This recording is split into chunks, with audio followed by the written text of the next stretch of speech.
Good afternoon and welcome to Biztech's Asian Midday Market Watch, powered by the Private Pension Administrator of Malaysia, which is a central administrator for private retirement schemes. It's Thursday, the 13th of April, and we have our regular guest, David Kuo, founder of the Smart Investor Singapore, as our guest today. Good afternoon, David. As always, great to have you on the show. Thank you so much. Down Day Thursday, yes. Well, down day Thursday, before we say that, let's take a look and see how regional stock markets are performing. But first, let's look at crypto markets. We've got Bitcoin back up over 30,000 again. It's 30,059. It's up 0.24%. Ethereum is at 1,913. It's up 2.44%. Now, looking across to regional markets, we start where you are, David. The SGX Straits Times Index is down 0.03%. Bursa Malaysia is down 0.18%. Shanghai is up 0.04%. The ASX All Ordinaries is down 0.33%. The Nikkei is up 0.24%. The Hang Seng is down 0.46%. And rounding up the numbers, we've got the Kospi, which is up 0.16%. David, your thoughts on market performance in the first half of the day?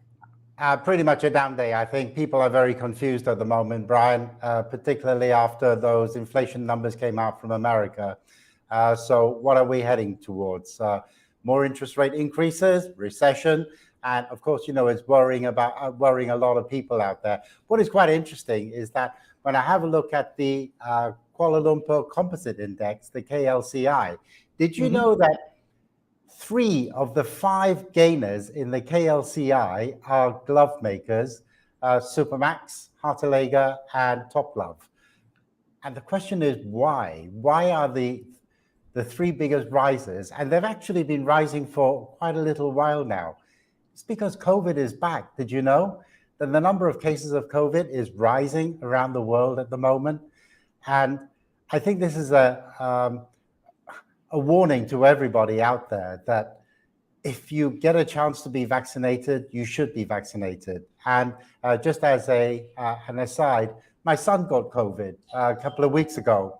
And essentially what happened there was that he was supposed to be going to a dinner party with my niece, who is pregnant. And because he felt a bit achy, a bit run down, he decided to take a COVID test, and he was COVID positive. So COVID is definitely back. But I think if we vaccinate ourselves, then we should be better off, Brian.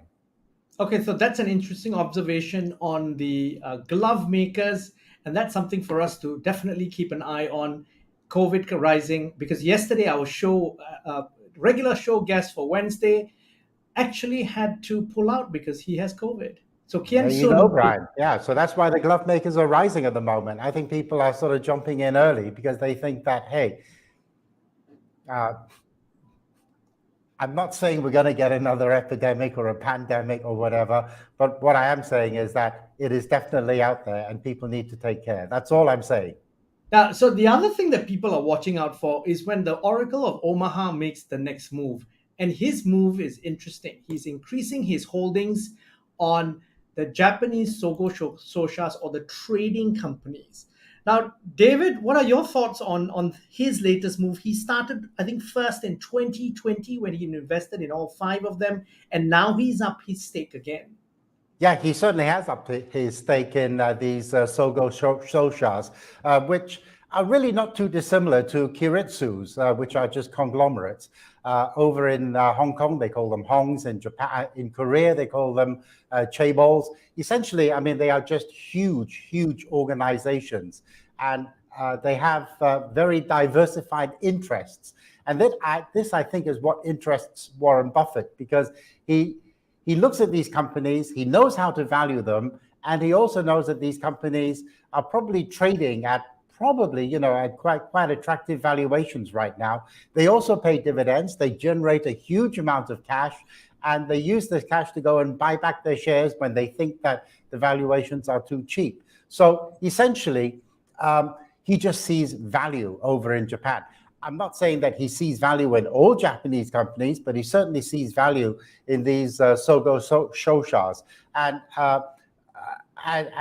as a point of interest, I mean, I have investments in a Hong Kong conglomerate called Jardine Matheson, and that also is a massive conglomerate. It's got interests in hotels, in shipping, in airlines, in airport activities.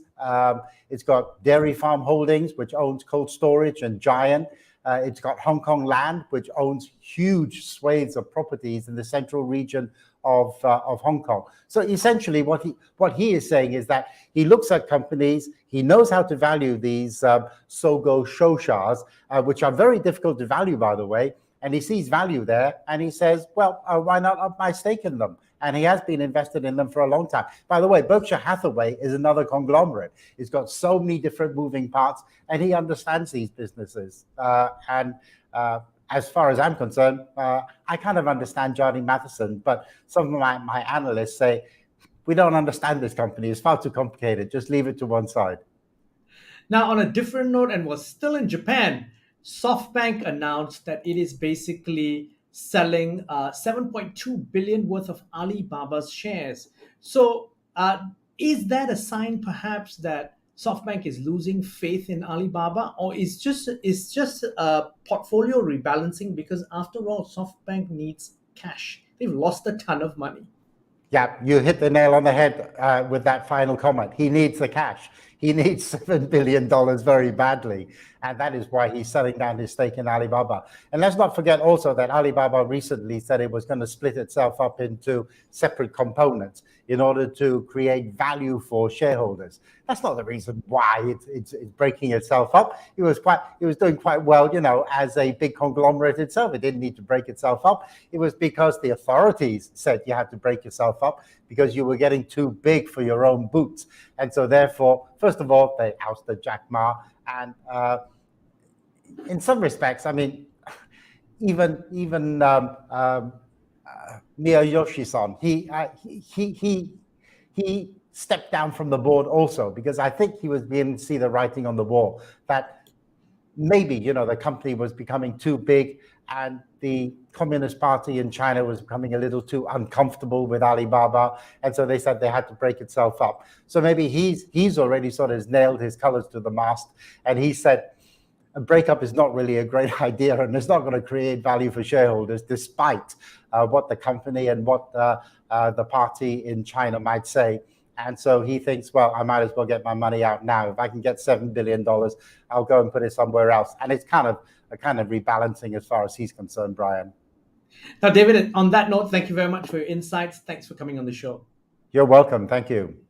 Now, we've been speaking to David Kuo, founder of the Smart Investor Singapore, on Biztech's Asian Midday Market Watch, powered by the Private Pension Administrator of Malaysia, or PPA, which is the central administrator for private retirement schemes. I'm Brian Fernandez. This interview will be on our website, www.biztech.asia, as well as our social media platforms. It'll also be on our syndication partners, TV stations, radio stations, and websites. Thanks a lot for tuning in.